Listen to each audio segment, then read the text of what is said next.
Hi friends, இன்றைக்கி உங்களுக்கு ஒரு சூப்பரான கதை சொல்கிறேன். ஒரு அப்பாவும் பையனும். அந்த பையனுக்கு பயங்கர கோவம் வரும். அவங்க அப்பா என்ன சொன்னார்னா, உனக்கு பயங்கர கோவம் வருது, இனிமே உனக்கு தினமும் கோவம் வரும்போதெல்லாம் சுவத்தில் ஆணி அடின்னு சொன்னார். உடனே சரி அப்படி சொல்லிட்டு அந்த பையன் கோவம் வரும்போதெல்லாம் என்ன பண்ணான், சுவத்தில் ஆணி அடிக்கிறான். முதல் நாள் பார்த்தா ஒரு 20 ஆணி அடிச்சிட்டான். அப்புறம் மறுநாளைக்கு பார்த்தா அப்புறம் கொஞ்சம் கொஞ்சமாக ஒரு 15 ஆணி அடித்தான். அதுக்கப்புறம் பார்த்தா ஒரு 10 ஆணி அடித்தான்.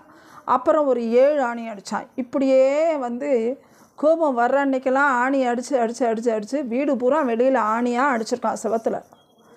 அப்புறம் கடைசியில் ஒரு ஆணி வரைக்கும் குறைஞ்சிது. கடைசியில் ஒரு ஆணி தான் அவனுக்கு அன்னைக்கு ஒரு தடவை தான் கோபம் வந்தது. அப்போது அவனுக்கு கோவம்லாம் நின்றுச்சு. உடனே அவங்க அப்பாட்ட சொல்கிறான், அப்பா எனக்கு கோவமே இப்போ வர்றதில்ல, ஆணி அடித்து அடித்து எல்லாத்தையும் குறைச்சிட்டேன்ப்பா அப்படிங்கிறான். சொன்னோடனே சரி அப்படியா, சரி எத்தனை ஆணி அப்படின்னு கேட்குறார். உடனே 45 ஆணி அடிச்சிருக்கேன்ப்பா. அப்படியா, சரி சரி, இனிமே கோவமே இல்லாத அன்னைக்கெல்லாம் ஒவ்வொரு ஆணி எப்படிங்கிறன்னு சொல்கிறார். சரி அப்படி சொல்லிட்டு அவன் அன்னைக்கு கோவம் வராத அன்னைக்கெல்லாம் ஒவ்வொரு ஆணியாக பிடுங்கிடுவான்.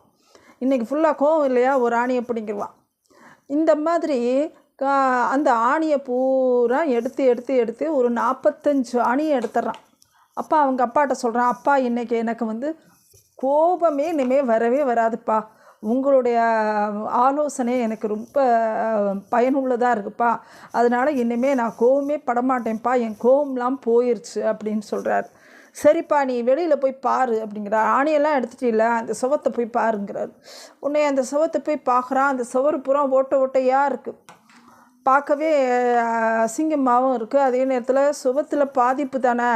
உடனே அவங்க அப்பா சொல்கிறாரு, பாத்தியா நீ கோவப்பட்டு இந்த பூரா ஓட்டை பண்ணி வச்சுருக்க, இதே மாதிரி தான் நீ கோவப்படும் போது மற்றவங்களுடைய மனசு எவ்வளோ பாதிக்குங்கிறத யோசிச்சுப்பார்.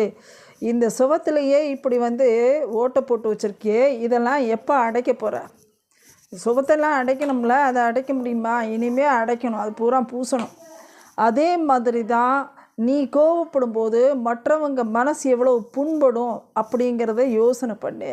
இனிமேல் கோவமே வேண்டாம்ப்பா, கோவமே படக்கூடாதுப்பா அப்படின்னு சொல்கிறாரு. உடனே இவன் அந்த அறிவுரையை ஏற்றுக்கொண்டார். இதே மாதிரி தான் ஃப்ரெண்ட்ஸ், நம்ம வாழ்க்கையிலையும் கோவமே இருக்கக்கூடாது, பொறுமை தான் ரொம்ப ரொம்ப அவசியம் அப்படிங்கிறத இந்த கதை மூலமாக நீங்கள் தெரிஞ்சுப்பீங்க. உங்களுக்கு பிடிச்சிச்சுன்னா சப்ஸ்கிரைப் பண்ணுங்கள், ஷேர் பண்ணுங்கள். தேங்க்யூ.